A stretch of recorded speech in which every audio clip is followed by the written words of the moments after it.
Tem pouco tempo que a gente começou a explicar isso para os clientes, acho que as empresas também estão nessa curva de aprendizado para acessar o mercado de capitais, né? Então, assim, acho que falando um pouquinho de mercado de capitais, para as empresas faz muito sentido fazer uma emissão direto no mercado de capitais, em que pessoas físicas podem alocar direto e os gestores, acho que fica mais barato do que aquela captação bancária, mas ela vem com...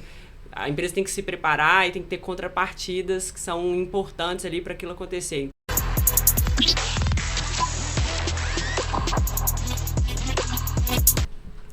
Fala, galera do Fundo do Baú, seus FDBs, tudo bem? Estamos aqui mais uma vez, eu e meu amigo de sempre. Fala, Marcão, bom dia. Muito bom dia, bem melhor agora, né? Começando mais um episódio do nosso Fundo do Baú. Pô, e hoje a gente tá com um episódio muito especial porque a gente pega toda a parte, né, de assets e gestoras, né, consolidadas e tudo, e é bom a gente começar a olhar desde o crescimento, desde o começo da semente. Isso é muito bom, hein, Marcos Travalho? Desde o começo, estamos aqui com uma história de mercado, né, sendo construída aqui diante dos nossos olhos, né? Bonita essa frase, né, Cassiano? Pô, em primeiro lugar, Marcão, Pedro, obrigado aí pela oportunidade, cara, muito bacana a gente poder voltar aqui, né, de bater esse papo. Acho que é o primeiro podcast que a gente fez como Tenax aqui com o Silvério, lá no começo de 2022. Então, assim, pra gente é um prazer poder estar aqui. Boa, muito bom. Ô Cassiano, acho que, e também se você puder contar um pouquinho da história, antes de falar, da história da Tenax especificamente. Então, lógico que aqui a gente vai falar sobre pessoas, né? Mas vamos contar um pouquinho sobre a Tenax, né? Lógico, um pouquinho também quais são as pessoas que formam o time da Tenax, né? É difícil que aqui você vai arrumar briga, né? Você vai falar de alguns, você não falou meu nome lá, né? Não pode deixar. E contar um pouquinho também da filosofia, um pouquinho... Enfim, tem muita coisa pra gente contar, né? Um pouquinho da história. Lógico que também, aí a opinião minha, talvez um dos escritórios mais bonitos aí da Faria Lima, né? A opinião minha também. Tô tendo que visitar. Temos que visitar. Tá mais do que convidado. Claro. Bom, a Tenax é uma gestora, completou 2 anos agora, recentemente, né, em fevereiro. Então ela é uma gestora ainda relativamente nova, mas que traz uma história bastante longa da turma que foi fundar o business. A gente trabalhou junto durante muito tempo em algumas instituições. E aí em 2021, final de 2020, 2021, as pessoas acabaram deixando o projeto anterior. E no final do período ali de não compete dessa turma, a gente começou a se juntar para pensar um negócio novo, natural, depois de tantos anos trabalhando junto, com a ideia de montar uma gestora multi-estratégia. Um pouco do que a gente já tinha ajudado a construir no projeto anterior. No meio desse processo, a gente acabou sendo até abordado por um grande banco, um parceiro institucional, que é o Itaú, né, que através daquele programa Rising Stars, dado que eles já conheciam a gente de tantos anos, eram alocadores, né, de parte desse time que foi fundar lá a Tenax, acabou que a gente foi abordado por eles para receber recursos através desse programa do Rising Stars, que foi um evento super importante para a gente, porque a gente conseguiu já começar com uma gestora super estruturada. Acho que essa foi a grande vantagem, né? Hoje em dia a gente costuma dizer que montar uma gestora nova, acho que a gente vira e mexe, está lendo isso em algumas reportagens, montar uma gestora nova hoje em dia está muito mais complicado, né? A exigência do mercado em termos de estrutura, de tamanho de equipe, de investimentos de compliance, de risco, de tecnologia, tudo é muito maior. E através desse programa a gente já conseguiu começar com uma equipe de 25 pessoas, super sênior, né? E a partir dali a gente já começou a nossa história. Inicialmente a gente começou com 2 áreas assim, de gestão, né? 2 estratégias, digamos assim. A estratégia macro e a estratégia de renda variável, mas sempre com olhos de poder expandir essa grade para oferecer produtos de diferentes perfis, diferentes estratégias, com objetivos e riscos diferentes, e sempre tendo um olho para crédito. Acho que crédito é uma estratégia que tem crescido muito no Brasil, faz muito sentido, principalmente em um ambiente onde a gente tem os juros tão altos, né? E a gente veio desenvolvendo o embrião da área de crédito já desde o meio de 22, a gente já começou a ter um time ali dentro olhando para crédito, mas dentro dos fundos, tanto no fundo macro quanto no fundo, nosso fundo de total return. Para chegar agora no final, nesse momento,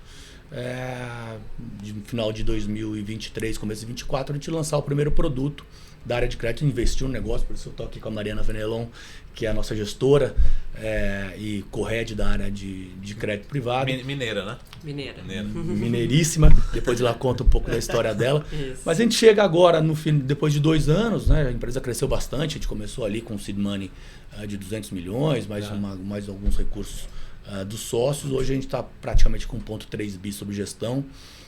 Mesmo num ambiente super duro, né, de mercado, a gente conseguiu crescer o negócio e agora estamos prontos aí para fazer essa área de crédito também dar o boost que a gente viu nas outras 2 áreas, né? Boa. Só curiosidade, nesse programa o Itaú ele não é sócio, né? Ele apoia na distribuição. Isso. E também porque vocês são uma casa independente, né? Então você tem a distribuição, você pode alocar no seu banco, na sua corretora. A gente onde achar melhor. Segue sendo 100% independente. Assim, foi um dos elementos que acabou que a gente levou em consideração na hora de escolher essa parceria com o Itaú, era justamente essa questão de, na verdade, com Rising Stars, né? Era justamente a possibilidade de você manter 100% da tua independência, que na nossa visão é super importante, né? No ambiente, assim, no mundo de gestão. O programa ele principalmente um fundo, né, um FOF, um fundo de fundos, que aloca parte dos recursos em gestoras que estão começando ou que estão numa fase de aceleração.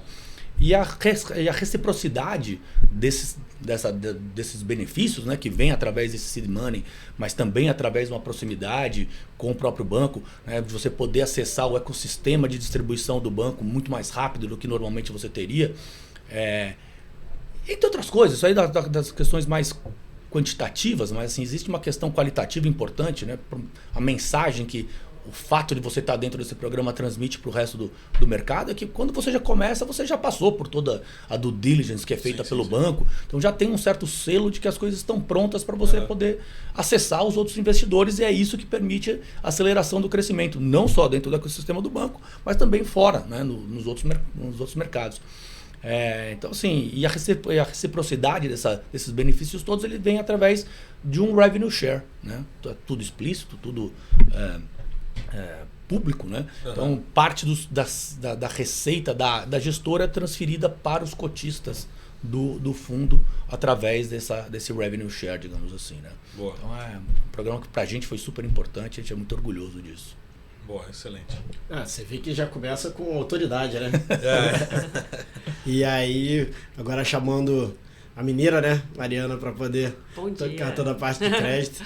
Maria, se apresenta um pouco e fala, já vamos começar logo com esses desafios de crédito Brasil, principalmente, né, na parte de como distribuir isso, como chegar no cliente final nisso, né? E essa ajuda também desse corpo da Tenax aí para poder fazer isso. Perfeito. Bom dia. Obrigada por estar aqui com vocês hoje. Meu nome é Mariana, eu comecei a minha história e praticamente fiquei até final de 2023 em Belo Horizonte. Eu comecei numa gestora independente que se chamava DLM, depois ela foi adquirida pelo Banco Inter e aí se tornou a Interasset, e sempre na área de crédito. Assim, comecei na parte de análise de crédito, enfim, depois virei coordenadora de research, e no final de 2019 eu assumi como gestora dos fundos de crédito, né, então DLM, mas já fazendo a transição para a Interasset. A grande parte dos fundos ali eram fundos líquidos e fundos de debêntures incentivadas, então já fazia a gestão dos fundos de debêntures incentivadas desde 2018 ali no time de gestão, participei de IPO de um fundo listado, enfim, então já há muitos anos aí olhando para o crédito privado e também para fundos de debêntures incentivadas. Acho que falando um pouco do mercado de crédito, no Brasil eu acho que o potencial é sempre muito bom, acho que tem são ativos que acho que tem um potencial de retorno ali com carrego, com juros altos, que é muito bom para o cotista, mas sempre vão ter os solavancos, enfim, vão ter sempre os desafios aí do Brasil, do mercado, e acho que principal que às vezes para o cotista, para o cliente é difícil de entender, é porque no crédito privado a gente está exposto ali ao risco de crédito das empresas, enfim, então é natural, é normal que de tempos em tempos a gente tenha defaults de crédito, renegociações, enfim, as empresas vão passar por dificuldades, enfim, financeiras, necessidade de reestruturação, isso faz parte do mandato, né? E eu acho que às vezes a gente fala pouco disso, ou não é tão fácil de explicar, mas esse é o risco intrínseco ali. Acho que no dia a dia vai parecer que tem pouca volatilidade, mas de tempos em tempos esses eventos podem trazer solavancos ali para o mercado. Acho que quando a gente pensa nisso como uma característica do mandato, isso significa também que fazer a gestão desse mercado, dessa característica, pode gerar alfa, resultado, enfim, é uma questão do mandato, é o risco ali que você está tomando, né? E o risco, ele vai ser remunerado ali a contrapartida do risco vai ser a remuneração. Então, acho que fazer a gestão ativa através de gestores, ter esse risco bem gerido, bem dimensionado, acho que no fim é oportunidade para resultado dos fundos, né? Então, acho que é um mercado que tem, apesar dos seus desafios, o potencial e o gosto ali pro cliente ou pro resultado bastante interessante. Boa. O Cassiano, uma pergunta só para voltar, dos 1.3 bi, como é que tá dentro de casa, dentro das estratégias? Vamos lá, grosso modo, tá? Big numbers, a gente tá com mais ou menos 600 milhões no Depois fundo. você vai falar quanto vai estar, porque uma parte vem... Exatamente. O crescimento vem daqui, né? Mais ou menos 600 milhões na estratégia macro. Estamos falando ali de uns 300 milhões na estratégia de renda fixa ativo, que é uma coisa que a gente está utilizando nesse fundo de crédito, esse primeiro mandato de crédito que a gente vai fazer. Depois a gente vai detalhar um pouco da estratégia desse produto, que é inovador. E uns 400 milhões na área de renda variável. Tá? Boa. Fechou. Big numbers, né? E uma provocação aqui, Mário, para você começar com as provocações. Com certeza. É a hora de arrumar uma briga lá com os mineiros. Mas eu vivo muito, respiro muito o mundo do equity. Eu gosto muito daquele analista de equity que, né, pega a sola de sapato e vai para dentro das empresas, enfim. No mundo de crédito, você vê isso também, né? Como é que você faz a sua análise, o dia a dia e a provocação com os mineiros, né? Você acha que em São Paulo funciona melhor, né? Tem mais acesso, é mais dinâmico, ou também estar em outras praças fora do Rio São Paulo pode ter alguma dificuldade, algum benefício, né? Porque São Paulo, às vezes, você atravessa a rua, você está no credor, né? Sim. Basicamente, essa é a minha provocação. O que muda na análise, né? Sim, eu acho que a questão da sola de sapato, eventualmente em setores mais específicos, principalmente no agro, né? Acho que essencial, tem que... Na verdade, para todos, mas assim, tem que levantar e entender onde que está o risco, e muitas vezes você só vai mapear bem o risco visitando, vendo, estando lá presencialmente.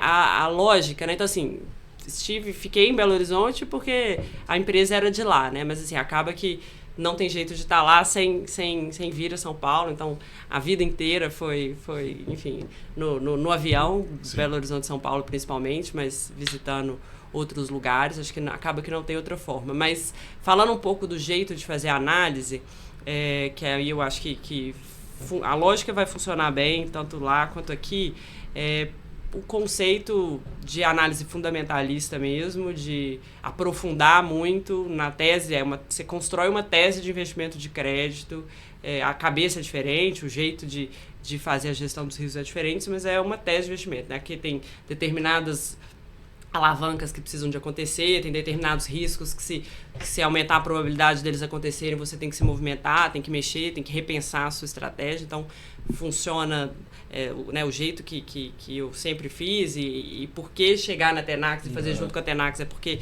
teve esse casamento ali da forma de fazer análise, de montar os portfólios, mas trabalhando sempre com margem de segurança. Então, assim, acho que essa é uma forma muito interessante de olhar o crédito, porque você traça um cenário base, mas você já pensa quais são os riscos ali daquela tese e você tem que deixar uma gordura para, se por um acaso você caminhar para um daqueles cenários alternativos, a empresa tem balanço, tem porte, tem liquidez, enfim, tem uma série de métricas ali que a gente vai olhar para avaliar realmente essa margem de segurança. Às vezes a gente vê alguns projetos ou algumas empresas em momentos de euforia ali do mercado, que o setor é resiliente, a empresa é boa, mas pelas questões do mercado, às vezes a alavancagem de um projeto vai muito no limite. Provavelmente vai dar tudo certo, a probabilidade ali do resultado é de não dar nenhum problema, mas você fica sem espaço para nada sair do radar, em operações que às vezes são cada vez mais longas no nosso mercado de capitais.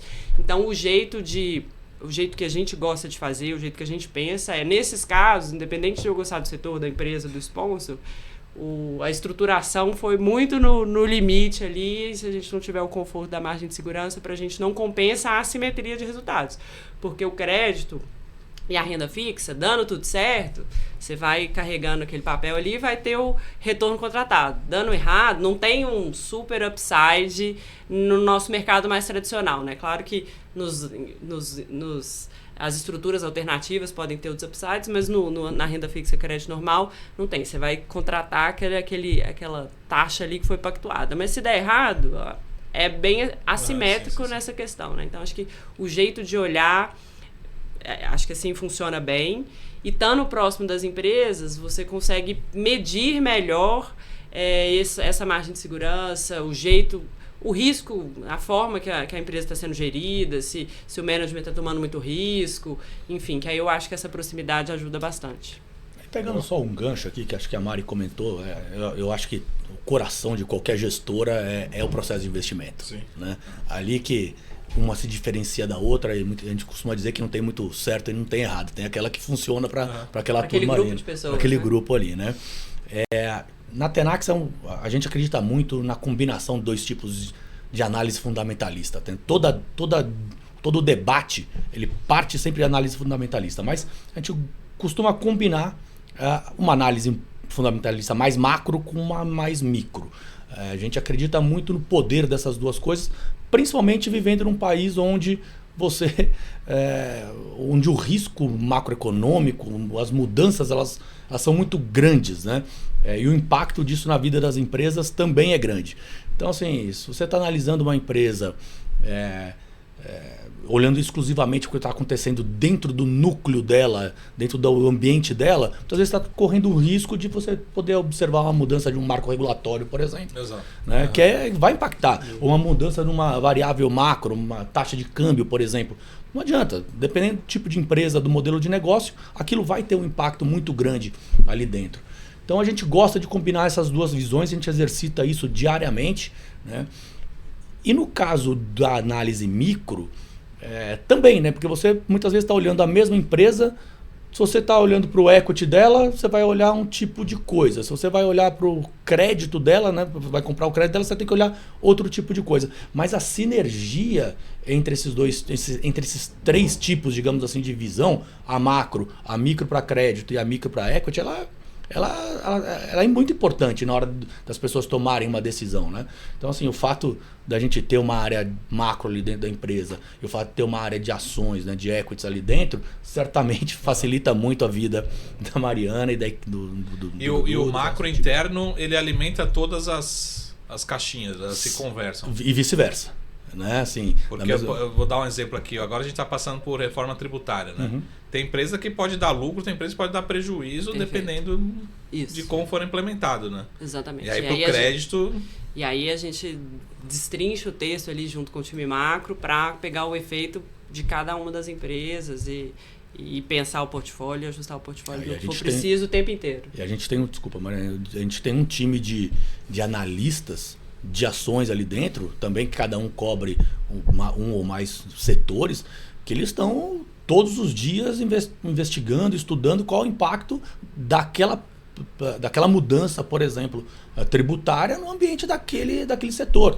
Isso ajuda demais também o time de crédito. Validando a fórmula de cálculo, enfim, não só o texto e a alíquota, mas como vai ser calculado, enfim, então bem minucioso ali a análise. A gente pensou o fundo também, eu acho que é uma questão muito boa de falar, né? Então, o primeiro fundo de crédito que a gente lançou foi um fundo de debêntures incentivadas. chamado RFA incentivado. E aí a gente casou o crédito com o risco ativo de mercado. Aí por que a gente pensou o produto dessa forma? Né? Que eu acho que vai um pouco da história da Tenax, explica muito o jeito de pensar. O primeiro, assim, os ativos de debêntures incentivadas, né, eles têm risco de mercado intrínseco ali, né? A grande maioria é emitida em IPCA+, enfim, taxa pré também é possível. Então tem muito risco de mercado embutido ali nos ativos.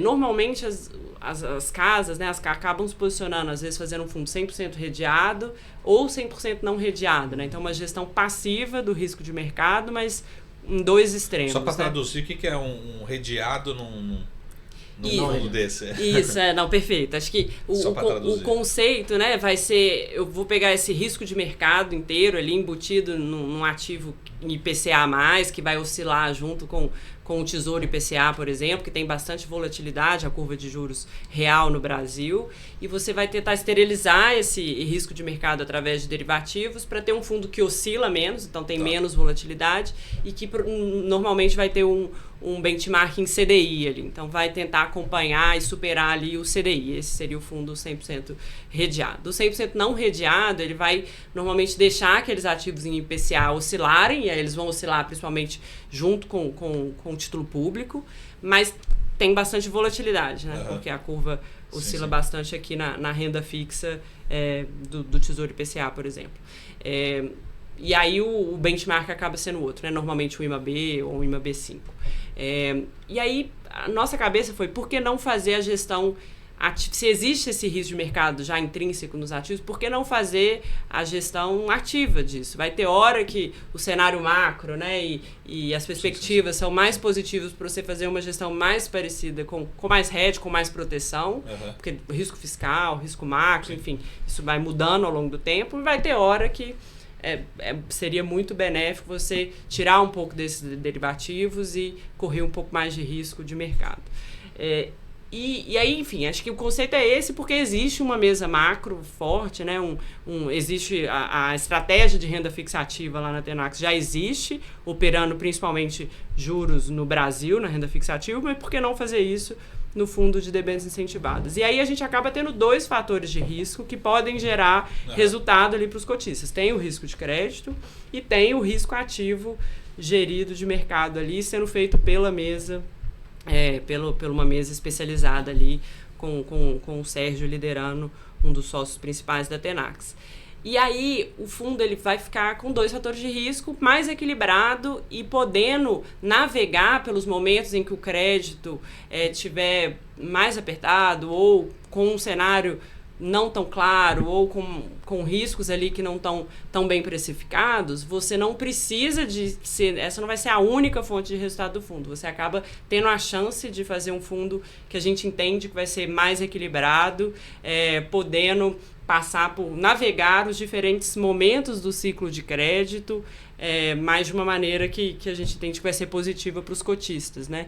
E aí a cabeça da Tenax é muito essa, assim, vamos começar uma vertical de crédito, e aí eu cheguei em janeiro para compor o time ali para isso, mas vamos pensar em poucos produtos, uma grade que não vai ser tão completa como é de costume ali das principais assets, mas vamos pensar em fazer produtos diferentes que têm um diferencial mesmo em relação ao mercado, muito mais difícil de explicar, né? A gente vai chegar aqui no podcast e vai ter que falar um monte para conseguir tentar decifrar um pouco isso que a gente está pensando, mas no fim das contas é para ter um produto um pouco diferente, que tem um racional diferente para os clientes e que inclusive na composição de carteira acaba podendo compor junto com outras estratégias, né? Então, assim, a gente sabe que faz todo sentido para a pessoa física investir direto em crédito privado, em ativo isento. São produtos muito atrativos, muito bons para o cliente fazer de uma forma direta. Mas se você tem a composição junto com o fundo, que tem um gestor fazendo aquela gestão ativa, não só do risco de crédito, mas do risco de mercado, acaba que viram produtos diferentes ali na carteira do cliente, né? Então, enfim, acho que a cabeça é um pouco essa para ter menos produtos, mas produtos que a gente entende que tem um diferencial interessante para os investidores. E o bom é que a Mari já foi no caminho que eu queria chegar, que o Cassiano falou que já começou com 25 pessoas, né? Já começou grande, né? Agora a gente vai falar de asset. E, Cassiano, qual foi, quando vocês começaram, a cabeça? Às vezes a cabeça do empreendedor cara, vou só aproveitar a oportunidade, tem 25 pessoas boas e vou aproveitar a oportunidade. Mas também, como você falou, uma casa muito estratégica. Então a Mari agora acabou de trazer um ponto interessante, que é na alocação de carteira, você tem produtos que agreguem ali de forma até diferente para esse investidor. Não sei se no momento do início vocês pensaram muito nisso, né? Ou foi realmente, como eu falei, aquela primeira oportunidade, e aí a gente vê como que encaixa isso ali para o investidor. Não, a gente, só para dar uma fotografia, hoje a empresa já está com mais de 30 pessoas ali, né? Então a gente veio investindo também na equipe ao longo desse tempo todo. Na verdade, a empresa que hoje certamente tem uma empresa ainda melhor do que a gente já tinha lá atrás. Como comentei, assim, acho que a ideia de longo prazo é a gente expandindo essa grade de fundos, né, esse portfólio de produtos, mas sempre com olho nessas duas coisas, né? Oferecer produtos que consigam permitir uma geração de retorno, de alfa, que a gente fala, substancial acima do que o benchmark ou do que aquele fundo do que ele está se comparando, né? Mas sempre tendo uma relação de retorno-risco eficiente, né? Então, por isso que e tudo passo a passo, né? Como eu comentei, a gente sempre teve a visão o nosso business plan de ter uma área de crédito, mas não faz sentido você começar com uma grade já com, sei lá, 5, 7, 8 produtos no deserto. Você não consegue nem captar para todos eles, né? Por isso que a gente veio exercitando ao longo desse tempo todo e trabalhando em cima de desenhar um arcabouço de... Como é que a gente vai operar crédito? Vamos operar... Qual vai ser o arcabouço de risco? Que tipo de ativo a gente vai fazer? Como é que vai ser o processo de seleção desses ativos, de validação desses ativos em comitê? Tudo isso foi sendo feito passo a passo, incubado dentro de outras estratégias que não a de crédito. Para a gente chegar nesse momento e lançar o primeiro.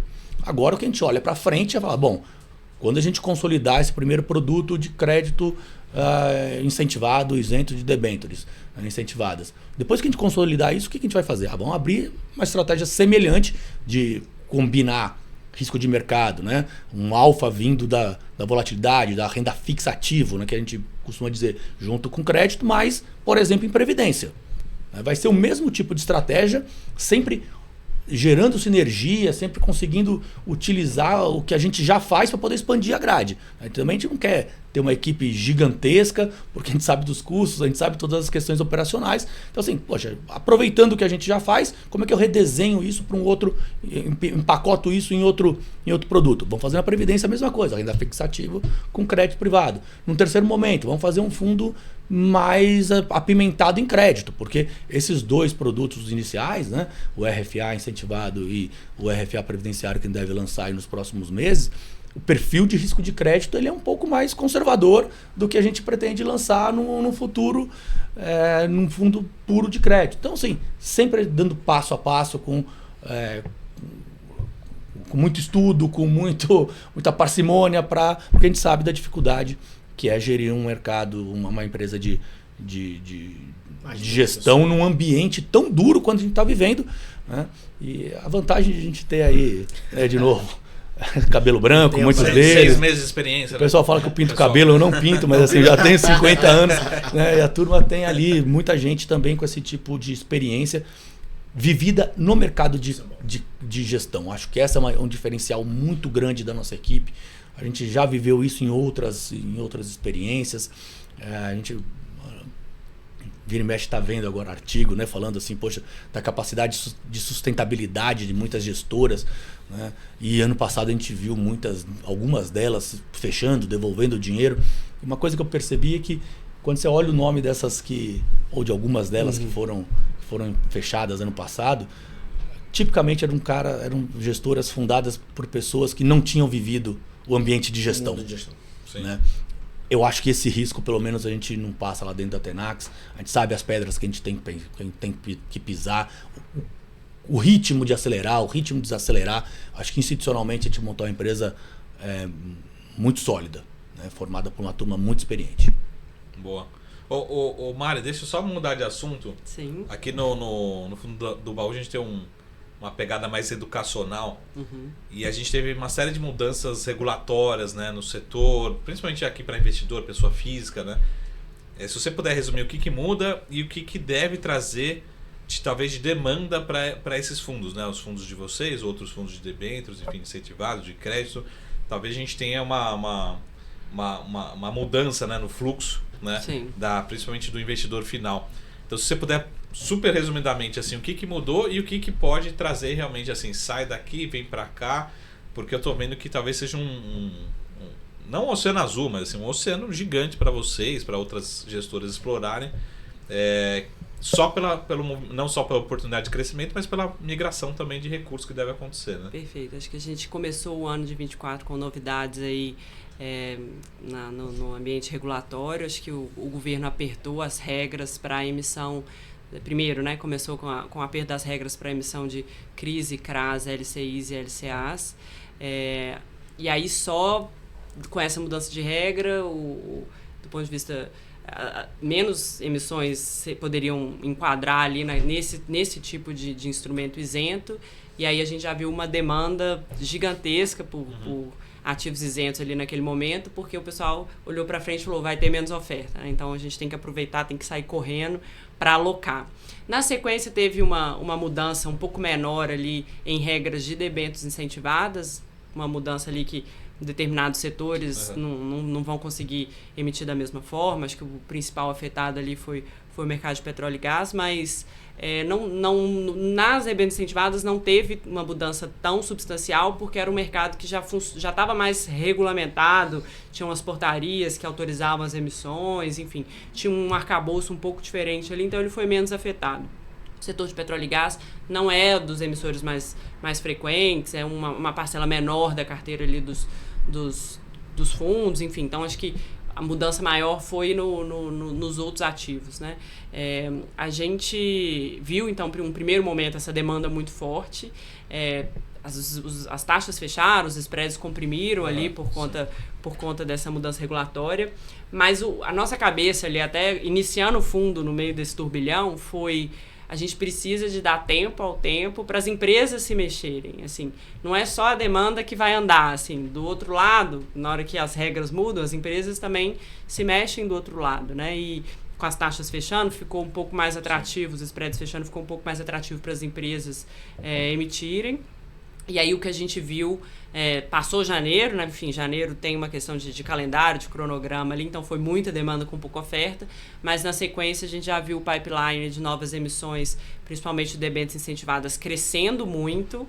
Obviamente os CRIs e CRAs e as LCIs e LCAs diminuíram, porque agora só o que enquadra que vai ser possível fazer, mas as debêntures incentivadas a gente viu o pipeline de novas emissões crescendo muito. Ou seja, oferta e demanda vão se equilibrar em algum momento, e é bom esperar um tempinho, dar tempo ao tempo para a gente ver essas duas forças se equilibrando ali, para ver aonde o mercado vai precificar corretamente ali, onde vai ser o novo equilíbrio do ponto de vista dos spreads. Então, assim, acho que o desenho do mercado, acho que no nosso lado ele foi muito claro, assim, não adianta sair correndo tanto, assim, pelo menos para a gente como gestores ali no início do fundo, para alocar o fundo, porque a gente precisava de ver as ofertas aquecendo ali, o pipeline aquecendo, e isso tem acontecido. Então, assim, a gente acha que os próximos meses ainda vão ser bem importantes, assim, para esse equilíbrio de mercado acontecer ali num determinado momento. Boa. Pegando, acho que a Mari falou um pouco aí da dinâmica da oferta de ativos, né, de crédito. Sim. Eu ia falar um pouco do lado da demanda, né? Que acho que teve uma outra mudança importante na tributação dos fundos exclusivos. Né?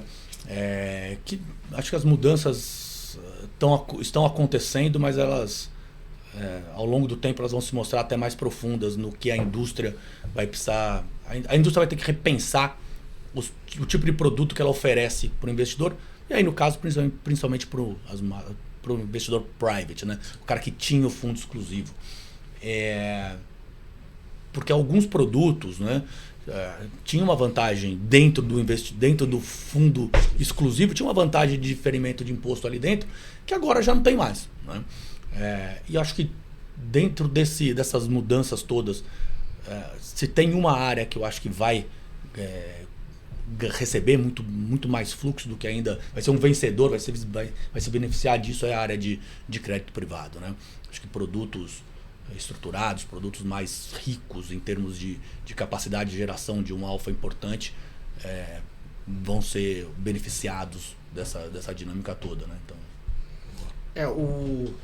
E aí é a preparação para o futuro, né? A gente tem esse volume, né, que provavelmente vai escoar, né? Sim. O crédito, cara, se a gente for falar, eu trabalho na parte de distribuição há um tempo também, né?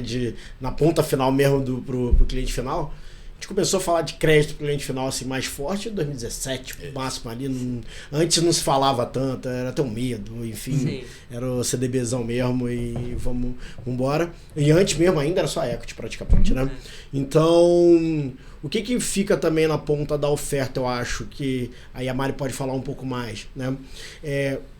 Brasil talvez traga uma questão de empresas ainda não muito preparadas para ter esse crédito, né? Então isso é uma coisa importante. Então, como você vê esse mercado Brasil aí se preparando para realmente receber esse crédito, para a gente ter empresas sólidas para a gente poder trabalhar esse crédito? Eu sei que a gente faz algumas arquiteturas, né, de olhar cases e vá para um fundo no case e falar, cara, você pode ou você não pode.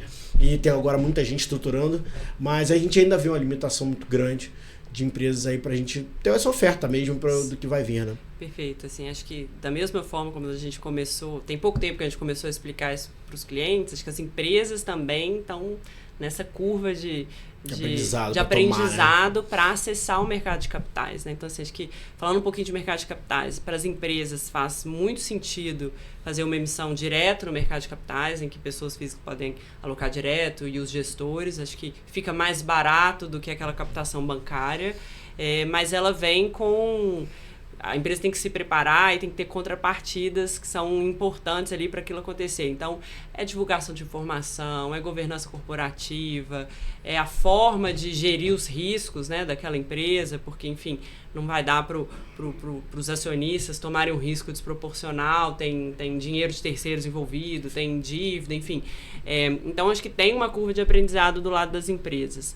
Obviamente, né, quando os fundos de crédito começaram, enfim, como a gente começou...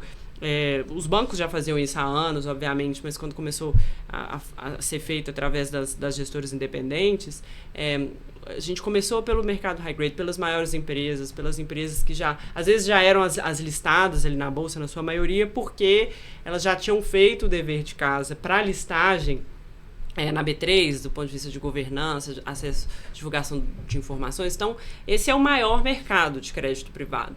E eu acho que é importante do ponto de vista pelo menos do portfólio para quem está alocação na ponta ali para o investidor, que isso tenha um peso maior, porque acho que de fato o risco ali vai ser bem mais controlado, vai ser bem menor, do ponto de vista de risco de crédito, você acessar ou emprestar dinheiro para as principais empresas brasileiras ali de capital aberto e que tem já isso bem maturado. Na hora que você vai para empresas não listadas, menores, tem uma alternativa que é sempre muito boa através das operações estruturadas, quando você consegue montar, às vezes em forma de garantias, ou então você faz produtos estruturados como os FDICs, que, enfim, pulverizam, pode ter uma estrutura de recebíveis ali diferente que justifique o risco. Então, tem formatos de você acessar uma empresa que não está 100% preparada, mas que fique seguro do ponto de vista de risco de crédito, mas fica um pouco mais complexo, né? Enfim, então, acho que nessas horas, ou quando você vai fazer uma composição de high grade com high yield ou com operações estruturadas, acho que o gestor entra de uma maneira muito boa como um papel importante ali, porque realmente vai ficando complexo do ponto de vista de análise, né? Então, aí acho que a gestão ativa, ter o time que fica 100% dedicado olhando aquilo o tempo todo, que vai vendo as mudanças de cenário, vai se antecipando para mexer a carteira também, né? Porque acho que um outro aspecto do nosso mercado de crédito tem melhorado a cada ano, mas a liquidez, a gente fala que a porta de saída ainda é pequena, né? Então, se você se antecipar a um evento de crédito, a uma piora do risco de crédito, normalmente é possível girar carteira, fazer uma gestão ativa e minimizar eventuais impactos ali em cota de fundo. Mas se esperar até o evento estourar, normalmente o papel perde a liquidez, você acaba tendo que ir para reestruturação, às vezes é uma reestruturação via recuperação extrajudicial ou judicial, ou, enfim, renegociação ali bilaterais com a empresa, e aí o mercado fica líquido até que aquele problema de crédito se resolva, né? Então, enfim, né? tem que acompanhar o acompanhamento diário para você tentar se antecipar, ele gera muito resultado, porque, enfim, que você conseguindo se antecipar, acho que o mercado tem uma liquidez adequada. E fazendo uma boa gestão desse portfólio que vai envolver operações de empresas menores, mas que, se bem estruturadas, também vão compor super bem a carteira do fundo. Só fica mais complexo mesmo de fazer essa análise. E complementando, vocês veem setores que estão ali entrando para tomar mais agora? Como que vocês olham mais ou menos essa questão do setorial? Tirando as grandes, né, como a gente já falou, as bigs, também no começo de 2023 não ajudaram muito também, não. Mas, o problema começou por elas. Mas porque o pessoal tem que tomar, né? Acho que para a empresa também crescer, o cara vai ter que tomar. Acho que não é uma coisa que fique fora. Na composição ali do nosso fundo, né, por ser um fundo de debêntures incentivadas, o foco ali acaba sendo em infraestrutura.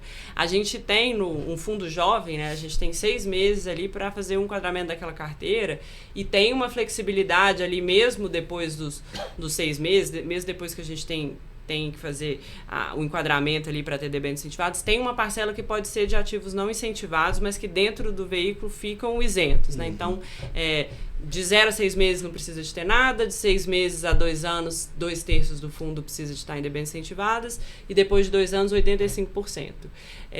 Então, assim, mas mesmo nesse início, né, a gente está com um fundo de 2 meses, o nosso mandato é o risco de infraestrutura. Então, a gente está montando uma carteira que está com essa flexibilidade de enquadramento, tem bastante papel não isento ali no início do fundo, mas dentro dos setores de infraestrutura.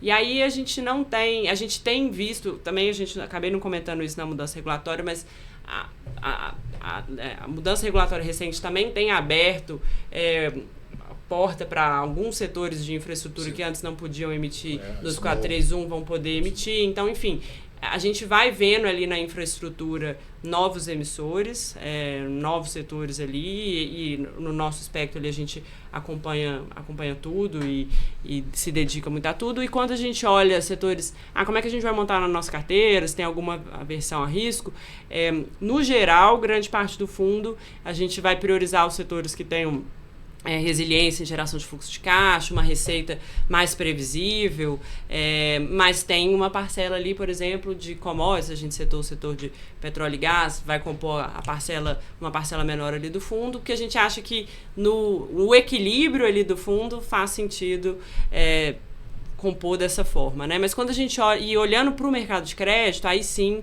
acho que ano após ano são novos setores que entram, novos emissores, acho que o setor que mais cresceu no mercado de capitais recentemente foi o agro, né? Enfim, tem toda a lógica dos fiagros, assim, a gente, na nossa carteira não vai compor tanto, mas acho que ali é onde eu vejo que tem essa curva de aprendizado das empresas, dos emissores, de como fazer, como lidar com o mercado de capitais, com investidores, enfim, assembleia de credores ali, enfim, ali é onde você está vendo de fato essa curva de aprendizado que a gente comentou, porque é um setor mais novo chegando no mercado de capitais, mas acho que a curva vai acontecendo, novos setores vão vindo também, então acho que é um mercado que está crescendo muito e na direção certa, assim, essa é a direção. Você vai abrindo espaço para novos setores, as empresas vão amadurecendo, vão entendendo ali como o mercado de capitais funciona, tem muito benefício porque fica mais barato, fica mais interessante para a empresa emitir no mercado de capitais e ela vai aprendendo ali como lidar com uma assembleia, enfim, como navegar nesse mundo de mercado de capitais. O operacional todo, né? O operacional todo, E aí, assim, quando eu comecei nesse mercado em 2011, 2012, o pessoal até me pergunta, você era analista de qual setor? Eu falei, eu era analista dos setores que existiam na época, assim, tinha energia elétrica, tinha concessão de rodovia, tinha shopping, não tinha muito, não tinha mais, né?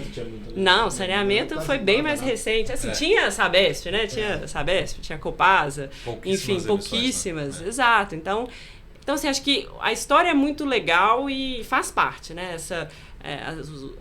Os emissores vão aprendendo a lidar com esse mercado e não voltam, né? Então, assim, no fim das contas, acho que a mensagem faz muito sentido se você ir direto, né? Você cortar ali o intermediário do banco e ter uma parcela maior de dívidas de mercado de capitais no balanço das empresas. E do ponto de vista, esse aprendizado, ele, claro, ocorreu enormemente dentro das empresas, mas também aconteceu junto aos investidores, né? Acho que o mercado de crédito privado da gestora, do lado do ponto de vista das gestoras, ele talvez seja o mais recente, né? Você comentou... Começamos a oferecer isso aí, 17, 18. É isso, né? Acho que na última no último ciclo de queda de juros, né? Lá para 2013, 2014, quando o cliente precisava aumentar o perfil de risco da carteira dele como um todo, ele tinha um caminho. Né?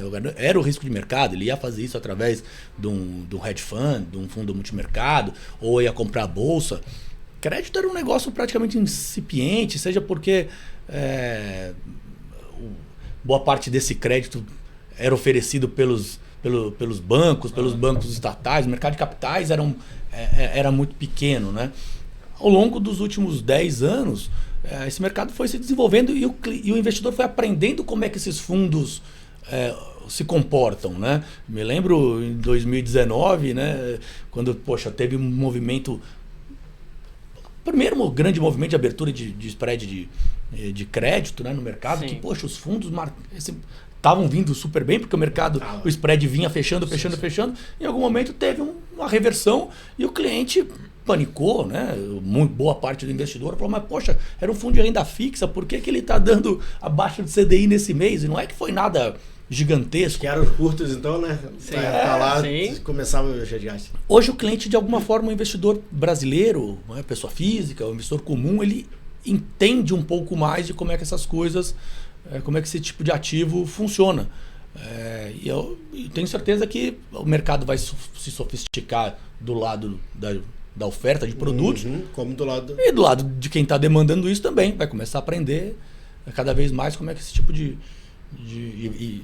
como é que esse tipo de mercado funciona.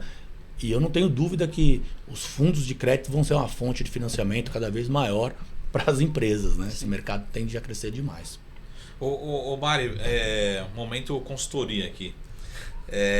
Você não acha que... Tá aprendendo crédito, bacana. Sim. Eu sou o sem crédito, né? Não é nem de um lado nem do outro. Aqueles ninjas, né? Lembra da época quando teve a crise a crise de 2008, né? Você vai dando crédito pro cara que Exatamente. Nem sabe o que é crédito, tá lá, né? Tá recebendo crédito. Verdade. Mas voltando aqui pra gestão, você lembra dessa? A gente aprende muita coisa. O mercado financeiro é criativo. Mas chamava, Bom, assim, vamos dar crédito para quem não tem renda, quem não tem histórico. No income, né? no jobs. Mas a pergunta é, você não acha que daqui para frente cada vez mais a gente vai precisar de fundos de gestores ativos como o de vocês? E aí eu pergunto assim, talvez eu esteja mirando um lugar e acerte em outro. Mas eu pensei assim, será que, como por exemplo, entra agora um saneamento, né? Pô, saneamento não tem debênture de 6 meses, é 10 anos vencimento, 20 anos. E aquele clássico, assim, o risco é muito maior, pelo menos para quem entende ali a movimentação vai ser maior. E aí, no meu entendimento, vai ter que ser mais ativo ainda, porque o cliente vai ter que saber lidar com mais risco, ou o cliente, ou o gestor, enfim. Ou falei uma besteira, assim, a ideia é assim, como é que você casa o prazo, duration, enfim, com a necessidade de ser mais ativo no fundo de crédito, né? Eu acho esse seu comentário super pertinente e é exatamente isso. Assim, as emissões estão vindo cada vez mais longas, tem muito risco de prazo ali, né? Então, não só porque aí os ativos vão oscilar muito mais, vai ter uma volatilidade maior, porque o prazo é muito longo, né? A questão da duration. Mas também, no tempo, tem muito mais... negócio, né? Tem mais tempo para as coisas darem errado, né? Então, a gestão, o risco de crédito aumenta com o tempo e a volatilidade do risco de mercado é muito alta para essas emissões tão longas. Então, assim, a gente acha que faz todo sentido fazer a gestão ativa, das duas coisas, do risco de crédito e do risco de mercado.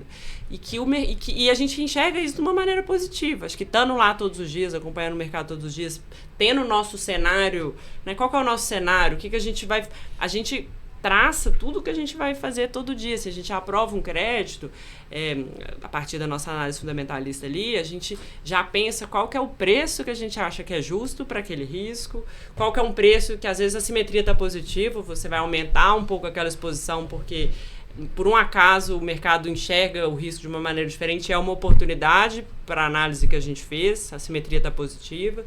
Do outro lado, às vezes tem empresas que a gente gosta muito, mas que os prédios fecham demais, o preço ficou errado, é igual uma ação. Às vezes você tem que vender um negócio que você gosta porque o preço está errado. E ficar pronto para entrar de novo depois que o mercado corrigir. E o mercado tem amadurecido nesse aspecto também. Então, as empresas divulgam resultados, os resultados frustram, os spreads de crédito estão se mexendo. Isso há 10 anos atrás, o pessoal demorava 3 semanas para ver que o resultado foi divulgado, assim, o mercado está amadurecendo muito, então está mexendo, então está ficando muito mais próximo do que é o mercado de ações. Então, resultado ruim mexe em preço, regulamentação nova, cenário macro, enfim, tudo isso vira preço. Para a gente fazer a gestão ativa, acaba virando uma oportunidade, porque essas movimentações de mercado, você vai ter aquele giro da carteira, vai movimentando sua carteira para tentar buscar as oportunidades e minimizar os riscos lá do outro lado. Então, assim, a gente acredita muito que a gestão ativa, no longo prazo, vai ser bem interessante para os investidores mesmo. Boa.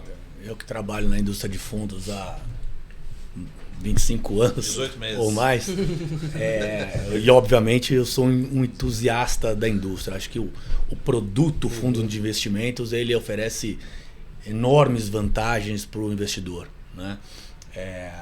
Seja por conta dessa gestão ativa que a gente estava comentando, por conta da diversificação, né, que muitas vezes é muito complicado para uma pessoa, um investidor individual, né, conseguir ter dentro da sua carteira uma diversificação ideal de ativos, né, porque ou ele não tem tanto dinheiro para diversificar, até pelo mínimo, né? Pelo mínimo de investimento que ele tem, o operacional disso é muito complicado. Então, assim, isso vale para todos os fundos, sejam de ações, para os multimercados, mas se tem uma classe onde eu acho que ela é o produto, né, o empacotamento desses ativos dentro de um fundo é ainda maior, no risco no fundo de crédito. Porque até pela dinâmica do que é um ativo, como a Mari comentou, né, um produto que você às vezes ganha marginalmente pouco e você pode perder tudo se aquele ativo der errado. Isso exige uma diversificação, né? Ter um número de portfólio, número de ativos dentro do portfólio ainda maior, e um cuidado ainda maior no acompanhamento desse tipo de ativo, né? Saber o que está acontecendo na empresa, investigar, olhar os balanços todos os dias, falar com a empresa. E não é fácil fazer isso para um investidor, pessoa física, é muito complicado. Então, acho que o fundo de crédito para aquele investidor que quer comprar crédito, que quer esse tipo de resultado, de dinâmica de longo prazo, é um produto essencial. E do nosso lado, né, quando eu comentei que a gente ia ter 2 fatores de risco no fundo, também é para navegar um pouco nesses momentos que, bom, se a gente achar que os ativos estão longos demais, com precificação errada, a gente vai ter uma alternativa de gestão ali daquela carteira de crédito de uma forma mais conservadora. Vamos conseguir cortar a duration, não ter que preocupar tanto com gerar alfa no crédito, porque vai ter a gestão ativa do risco de mercado, né? Então, acho que quando a gente pensa no equilíbrio ali, ao ter 2 fatores de risco, a gente espera conseguir navegar melhor ali pelos momentos não tão favoráveis ali, porque, enfim, o mercado é cíclico, né? Vai ter hora que fica melhor, tem hora que fica pior, e o conceito do produto o que a gente precisava de fazer para ficar bom para o cotista o tempo inteiro, né? Porque se ele tiver que ficar entendendo, ele tem que resgatar, se está na hora dele resgatar ou se tem na hora de aplicar, não vai funcionar, né? Não vai funcionar bem para ele, né? Então, Acho que a ideia foi justamente essa. Se a gente não precisa, se o crédito não é a única fonte de resultado, por exemplo, e a gente começa a discordar com o prazo das operações, ou a precificação das operações, você não precisa de alocar por alocar, né? A gente vai ter mais alternativa ali na gestão do dia a dia. O Cassiano, tá pegando, né? Conversa boa, tá acabando já. Mas eu queria saber um pouquinho, assim, da questão desse diferencial da Tenax, né? O primeiro nome, eu gostei muito do nome, a Tenax já gostei pra caramba. Você já falou hoje da origem? A origem do nome é legal também. Vou contar. E é isso aí. E como que esse diferencial se faz, né? E aí, no final de tudo, pro investidor final, né? Seu passivo, não sei como que ela regulado passivo entre institucional e não, mas no final é ele que paga nossas contas e é para ele que a gente trabalha, né? De certa forma. Né? Bom, primeiro deixa eu pegar um pouco o gancho aqui da origem do nome. Foi algo que a gente, quando a gente ainda estava ali num grupo pequeno de 5, 6 pessoas, a primeira tema que você vai discutir é o nome, né? Brainstorm. Como vai ser? Brainstorm, como é que vai chamar? E não é fácil, tá? De falar. É o mais difícil. É o mais difícil. E a gente optou por Tenax porque esse termo vem do latim de tenacidade. Tenacidade é uma característica importante na nossa visão para quem trabalha no mundo de gestão e quer dizer a tua capacidade de você se deformar e ter força para retornar para o que era originalmente, né? Essa adaptabilidade é uma característica essencial para o gestor, né? Aquela história do enverga, mas não quebra, né? E volta para formato de origem. Vai? Em relação aos nossos diferenciais, assim, eu acho...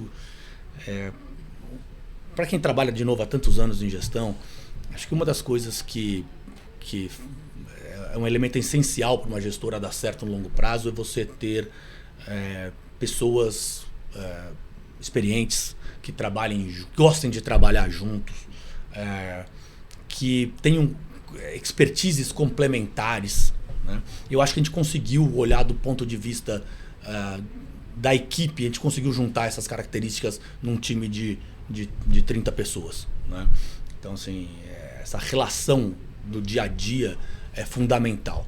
A interação entre as áreas é muito grande, né? Então, se a gente realmente se ajuda muito ali, trocando figurinhas sobre as teses, o jeito de olhar, o macro, o micro, o crédito com o equities, com os economistas, é o tempo inteiro, né? E a segunda coisa que é essencial é você criar processos internos fortes para facilitar e maximizar essa interação.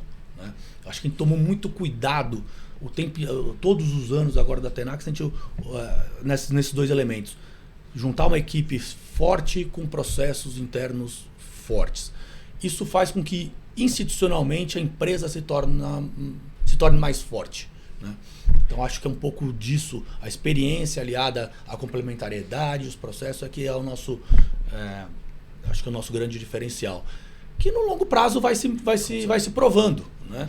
Muitas vezes, você pode pegar um cenário mais duro de mercado, isso já ocorreu no passado, vai ocorrer no futuro, mas você tendo pessoas e processos mais alinhados, você consegue transpor esses problemas temporários e no longo prazo você vai conseguir entregar um resultado para o teu cotista melhor e internamente você consegue reter essas pessoas e manter as coisas funcionando. Acho que é um pouco disso. E eu que cheguei em janeiro, vi isso na prática. Assim, acho que o planejamento de ter crédito, de montar o crédito, a ordem das coisas, como é que o plano está desenhado, vem lá de trás, com o comitê de investimento, comitê de crédito já funcionando a pleno vapor, com a forma de trabalho bem estipulada, um apoio do time de risco, né? A gente falou muito de outros times, mas não falamos tanto do time de risco, mas para instituir o que é um framework de risco ali, como é que a gente vai atuar, como é que a gente vai tomar risco,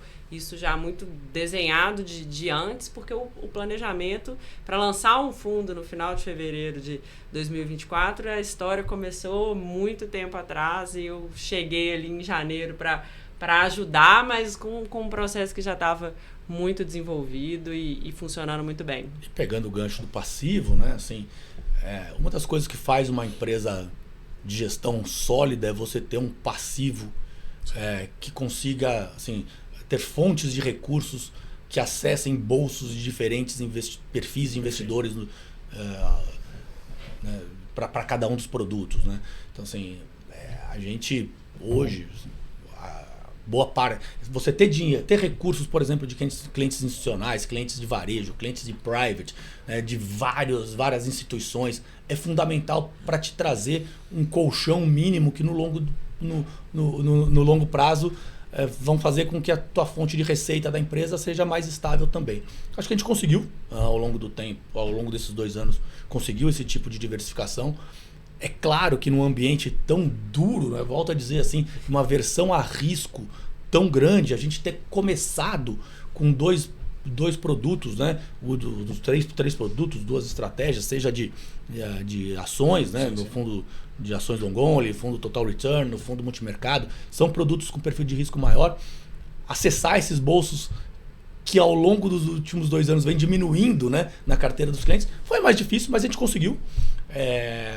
E eu tenho certeza assim, que as coisas no Brasil se acalmando, né, a neblina saindo um pouco da frente do investidor, que esse percentual de alocação em fundos e ativos de risco só tende a aumentar porque está no mínimo histórico, né? Assim, você olha hoje a carteira do cliente, a quantidade de bolsa, de alocação em bolsa que ele tinha comparado a 2, 3, 4 anos atrás, está no mínimo histórico, né? Isso vale para o investidor institucional, para a pessoa física, para o estrangeiro.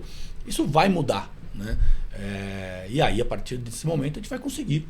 À medida que o fluxo voltar, você vai voltar a acessar esses parceiros que nos conhecem há décadas, né? A gente, comercialmente, eu como o head da área comercial, eu estimulo muito o time comercial ali a estar na rua, a estar visitando, a estar próximo desse investidor. E acho que a gente tem conseguido isso. Boa. A história do mercado de capitais se confunde com a história do Cassiano. Né? Agora é a história da Tenax, né? Associada. Se for lá, você consegue todos os... Sempre tem uma referência. Sempre tem uma história boa para contar. E nós vamos lá, né? A próxima a gente... O Cassiano falou que a gente vai gravar lá dentro, no próximo episódio. Tá fechado. Com almoço. No melhor vista da Faria Lima ali. Tá marcado, já estão convidados, será um prazer recebê-los. Coloco a equipe inteira da Tenax à disposição para essa conversa. Volto a dizer, já é a 2ª vez que a gente vem aqui. E, poxa, espero que a gente tenha outras tantas aí pela frente. Com certeza. Marcão, vamos ter que ir, hein? Eu falo assim, não existe cenário ruim, né? Só precisa ter tenacidade, né? Exatamente. Não é? Senhores. Acho que é depois dessa. Depois desses últimos 2 anos é a prova em conteste, né? Depois desse último. Bora. Mari, brigadaço. Obrigada a você. Tá, e a gente vai, quando puder falar um pouco mais do fundo, a gente vai falar, né? Perfeito. Óbvio, né?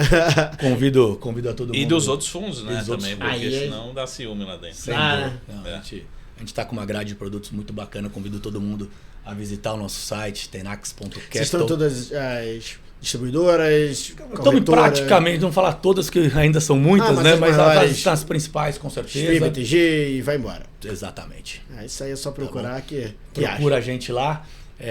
Para quem quiser receber aí mais informações sobre a gente também sempre disponibiliza informação sobre os nossos fundos através de e-mails, então e-mail marketing, Instagram, LinkedIn.